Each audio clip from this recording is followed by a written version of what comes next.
Men in their 40s are spending hundreds of dollars a month chasing something the Romans got for free. Cold plunges, infrared saunas, Ozempic. They are all sold to you as breakthroughs, as if nobody had ever figured out how to force a stubborn, aging body to burn fat before 2026. But somebody already did, 2,000 years ago, and they didn't need a prescription, a subscription, or a machine plugged into a wall to do it. Every Roman citizen who could get to a bathhouse used it, several times a week, without fail. They weren't doing it to lose fat. They didn't even have a word for what was happening inside their bodies while they did it. But something happened to them.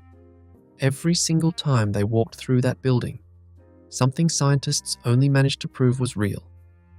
In 2009, using machines the Romans could never have imagined. And once you see what it was, you'll understand exactly why so many men today are working harder than the Romans ever did, and getting worse results for it. Stay to the end, because I'm going to show you exactly how to do what they did this week, without spending a single dollar. To understand why it worked, you can't just look at the ritual as a whole. You have to walk through it the way a Roman actually did, room by room. Because each room wasn't just a stop along the way. Each one was doing something specific and necessary to your body, setting up the one that came after it. Skip a step, and the whole thing falls apart. Understand all three, and you'll understand exactly what's missing from the way you're trying to fix this today. Start at the door.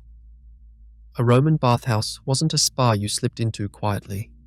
It was loud, crowded, and public. Soldiers, tradesmen, old men, mid-argument, all funneled through the same entrance hall, the apoditerium, where you stripped down and handed your clothes to an attendant to guard. From there, you walked barefoot onto heated stone into the first room of the ritual, the tepidarium. The tepidarium was gentle by design, and the Romans clearly thought it mattered. Historians note it was often the most richly decorated room in the entire complex. Mosaic floors, painted walls, a room built to be lingered in, not rushed through. The floor beneath you was warm, heated from underneath by a system the Romans called the hypercaust, furnaces burning in a chamber below the building, pushing hot air through a maze of gaps under the floor and up through hollow bricks in the walls. So the whole room radiated heat evenly, like standing inside a slow oven. Here's what that gentle warmth was actually doing to your body, whether any Roman understood it or not. Mild warmth causes the blood vessels just under your skin to begin widening, not dramatically, but enough to start moving more blood toward the surface. Your body isn't under threat yet, it's adjusting. This is the same principle a modern strength coach uses when he has an athlete warm up gently before real effort. You don't hand someone a maximum lift cold. You bring the system online first. The tepidarium wasn't wasted time before the real part of the bath. It was priming, quietly opening the door that the next room was about to kick down. Because the next room was nothing like the first. You'd move from the tepidarium into the caldarium, and the difference was immediate. This was the hottest room in the building, sometimes reaching somewhere around 50 degrees Celsius, steamy and intense, often built with a high vaulted ceiling to let condensation run down the walls instead of dripping straight onto bathers below. At its center sat a deep basin of hot water called the alveus, and along the edges, attendants worked with a curved metal scraper called a strigil, dragging sweat and oil off bathers' skin in long, deliberate strokes. In some bathhouses, there was an even hotter side chamber attached, a dry sweat room called the laconicum, for anyone who wanted to push it further. Modern research on sauna bathing gives us a very clear picture of what a room like this does to the human body. Studies on passive heat exposure, the kind of research done by cardiovascular researchers at the University of Eastern Finland, where sauna culture has been studied for decades, show that a session in serious heat can push your heart rate up to levels you'd normally only hit on a brisk walk or light jog, without you moving a single muscle. Blood vessels near the skin, already loosened up by the tepidarium, now open wide to try to dump heat as fast as possible. Your heart works harder, you sweat heavily, and your whole cardiovascular system gets pushed toward its edges, gently, the way real effort pushes it. Except you're just standing there. By the time a Roman stepped out of the caldarium, his blood vessels were about as wide open as they were going to get. Every ounce of the deliberate stress those 2 rooms had built up was sitting right at the surface of his skin, ready to be used.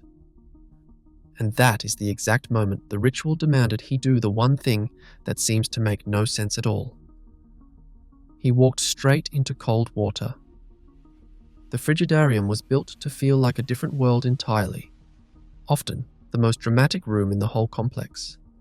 A high domed ceiling, clerestory windows cut near the roofline to flood the space with natural light, and at the center, a plunge pool of genuinely cold water, sometimes fed by an aqueduct straight from a spring. Ancient writers describe bathers gasping audibly the moment they hit it. This wasn't a light rinse to cool off. It was a shock, and it was meant to be one. Here is why that shock, arriving at exactly that moment, mattered so much. Cold hitting skin that's fully flushed and dilated triggers an immediate, forceful reversal. Blood vessels slam shut at the surface to protect your core temperature, and your body floods itself with stress hormones to generate heat fast. In 2009, a research team at Maastricht University in the Netherlands scanned adult men during cold exposure, expecting to find nothing of interest. The textbooks at the time were confident that a calorie-burning tissue called brown fat, the kind newborns rely on to survive the cold, simply switched off somewhere in early childhood. It hadn't switched off. It was still there, still functional, and the moment these men hit real cold, it lit up on the scan like a furnace being switched on. Unlike the fat stored on your stomach, which just sits there holding energy, brown fat actively burns through fuel to generate heat. And cold, specifically, is the strongest trigger scientists have found to switch it on. Now here's the piece that ties all 3 rooms together, and it's the part almost nobody selling you a cold plunge today ever explains. Brown fat doesn't respond to cold water alone nearly as powerfully as it responds to a genuine swing, hot to cold, wide open to slammed shut, in immediate succession. A body that walks into cold water already flushed and fully dilated experiences a far more dramatic temperature reversal than a body that steps into the same cold water from a normal, resting state. The bigger the swing, the bigger the stress signal, and the bigger the response your body mounts to cope with it. The Romans weren't taking a hot bath and a cold bath. They were engineering the single largest thermal swing they could put their own bodies through, on purpose, as a matter of weekly habit. Without knowing the word, brown fat existed. Take a look at the whole system again. 3 rooms, 3 separate jobs. Warmth to prime the vessels. Heat to force them fully open. Cold to slam them shut and detonate the response. Remove any one of the 3 and the swing gets smaller, and so does the effect. That's the whole ritual, and that's why it worked. Here's why this should matter more to you than it did to a 25-year-old Roman soldier. That furnace doesn't stay constant as you age. Researchers tracking brown fat activity across different age groups have found it quietly fades the older you get, which is one of the real, physical reasons fat becomes so much harder to shift after 40. It's not laziness, and it's not some vague slower metabolism. It's a specific, measurable tissue running at a fraction of the output it once had, largely because most of us haven't put our bodies through a real thermal swing in decades. The Romans never let theirs go quiet. Most of us do, by our 30s, without ever knowing it's happening. So why did an entire civilization's daily habit disappear? Mostly because the system behind it did. Running 3 temperature-controlled rooms took aqueducts, furnace crews, and an empire wealthy enough to maintain all of it. When that empire collapsed, the infrastructure went with it, and nothing since has rebuilt bathing into a formal, communal ritual, quite like Rome had it. the habit didn't get disproven. It got buried under centuries of nobody having the plumbing to do it again. And when it resurfaced, it came back in pieces, not as a system. Today, you can buy a sauna. You can buy a cold plunge tub. You can buy an app that times your cold shower.